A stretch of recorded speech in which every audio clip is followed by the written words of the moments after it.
গরমের দিনে বৈশাখ মাসে প্রখর রোদ, তাপমাত্রা আপনারা তো জানেন, খুব কঠিন পরিস্থিতি চলে। এই গরমের দিনে যদি চিড়া দিয়ে কলা, চিনি, লবণ, নারকেল দিয়ে এর খাওয়া হয়, হালকা একটু ঠান্ডা পানি মিক্সার করা হয়, আর সাথে যদি একটু দই দেওয়া হয়, তাহলে তো কোনো কথাই নেই, দই চেনা হয়ে যাবে।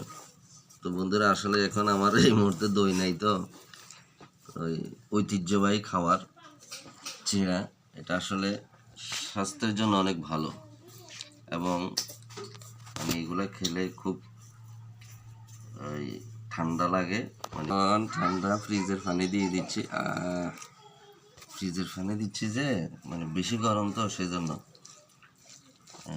আসলে চামচ দিয়ে খাওয়া যায়, তবে আমার বেস্ট পছন্দ হচ্ছে যে হাতে খাওয়া। হাত দিয়ে খেলে, চামচ দিয়ে খেলে ওই তৃপ্তিটা পাই না। বিসমিল্লাহির রহমানির রহিম।